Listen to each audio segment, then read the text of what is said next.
In old Canada, food was more than survival. It was warmth against a brutal winter, comfort after a long shift, and the glue that held families together when times were tough. Kitchens were not just places to eat, they were lifelines. And what went onto the plate told a story about resilience, creativity, and the Canadian spirit. Today we're going back in time to rediscover 10 classic dishes that once fueled Canadian workers. Simple, hearty meals born from necessity, but remembered with love. Stay with me until the end, because you might just recognize a forgotten recipe your grandmother made, or discover one you never knew existed. But before we dive in, here's a thought. Why did these meals matter so much? Because in an age before supermarkets on every corner and fast food chains on every street, every bite was earned. Every dish had a purpose. Nothing was wasted. And that's why each of these meals carries a story. As we move through this list, you're not just going to learn about food. You're going to unlock little windows into Canada's past moments that explain who we were, and maybe even who we still are. Which of these dishes will trigger your strongest memory? Will it be a soup that kept families alive through the Great Depression? Or a dessert so sweet it made poverty taste like luxury? Don't blink, because we're starting with number 1, and it's a dish that might still be simmering in Quebec kitchens today. Number 1, pea soup, or as French Canadians call it, soup with peas. At first glance, it looks like a humble bowl of yellow split peas, maybe with a ham bone simmered inside. But don't be fooled. This wasn't just soup, it was survival. For workers logging deep in the forests or laying track for the railway, pea soup meant strength in a bowl. Here's the satisfaction. This dish could last for days. You'd cook a big pot on Monday, reheat it all week, and it only got better with time. Families stretched it, flavored it with whatever they had, and trusted it to fill every stomach. But here's the hook. How did a simple pot of peas become a symbol of Quebec identity? It carried the taste of France across the ocean, then adapted to Canadian winters. For generations, it wasn't just food, it was heritage. And for many, one spoonful today is enough to pull them straight back to their grandmother's kitchen. Get ready, because the next dish takes us out of the forests and into the factories, where a flaky pie became both comfort and identity. Number 2, tourtière, a golden meat pie, crisp on the outside, savory on the inside. Sounds delicious, right? But here's the twist. It wasn't a luxury. It was designed to stretch meat, to feed big families through long winters. Inside could be pork, beef, game, or whatever scraps were left from the butcher. Spices like cinnamon or cloves gave it depth. Every bite carried the ingenuity of families who turned scarcity into flavor. Why does tourtière still matter today? Because it became more than a dish. In Quebec, Christmas without tourtière is unthinkable. It's not just dinner, it's identity, tradition, a family around a table.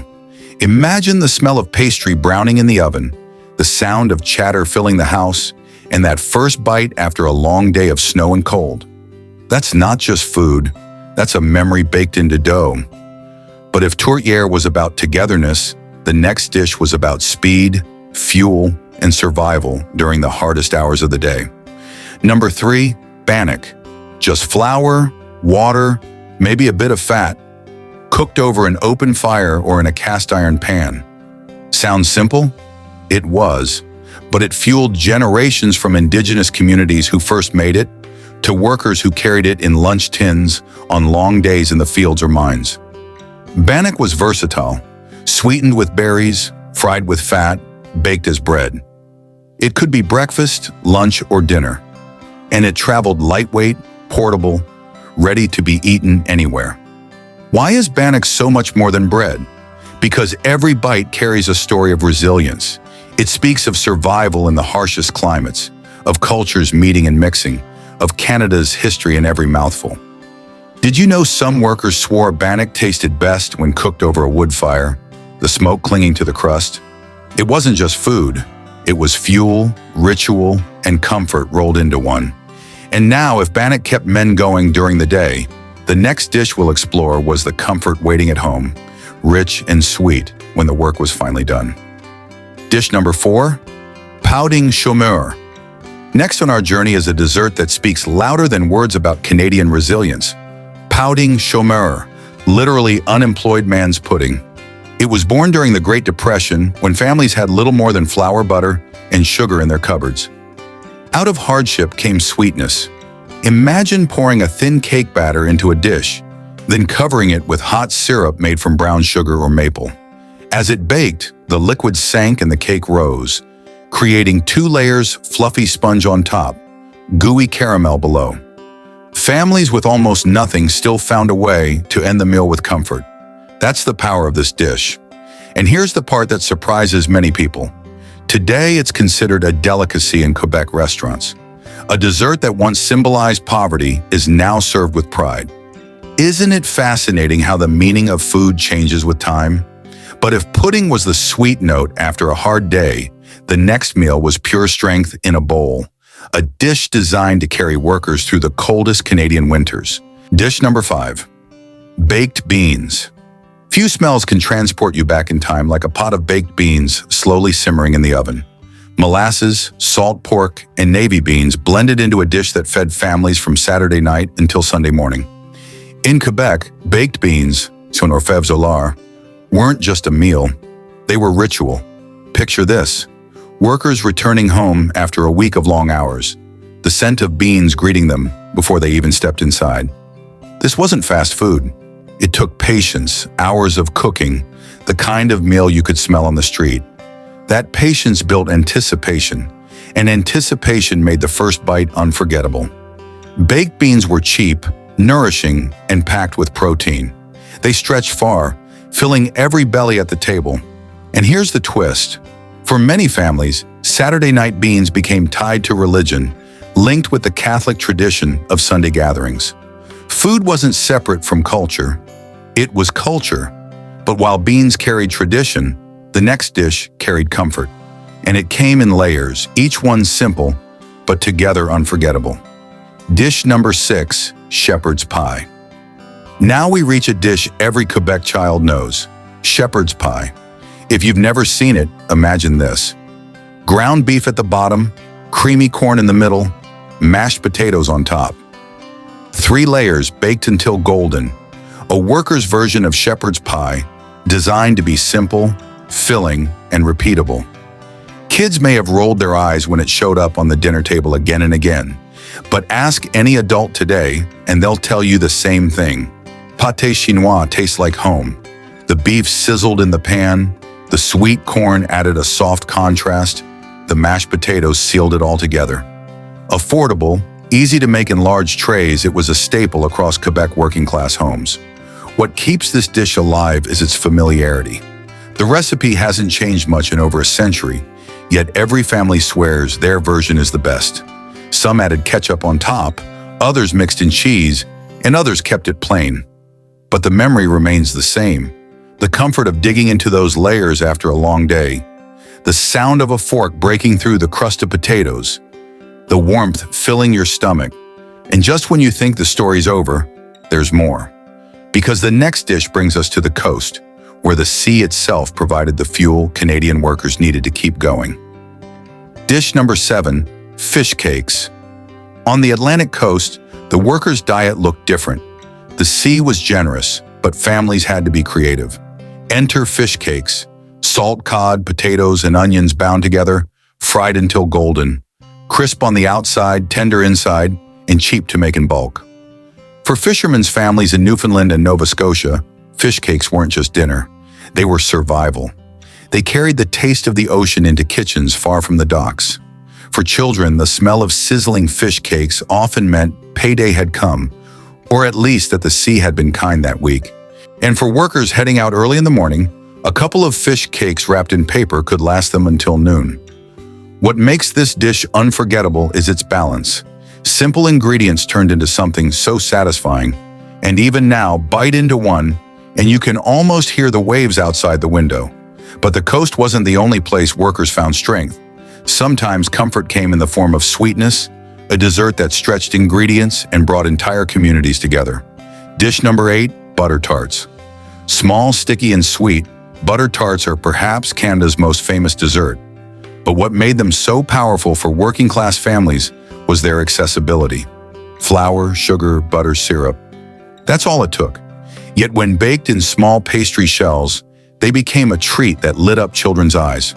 For families who had little extra money, butter tarts were a rare indulgence. Workers might come home tired, but if butter tarts were on the table, the day felt brighter. The flaky pastry gave way to a soft, sweet filling that clung to your fingers. Messy, delicious, unforgettable. And here's the curiosity. Who made the best butter tarts? Was it Ontario, where they first rose to fame, or the prairie kitchens that gave them their twist? Every family had an opinion, every baker a secret recipe, and that debate still rages today.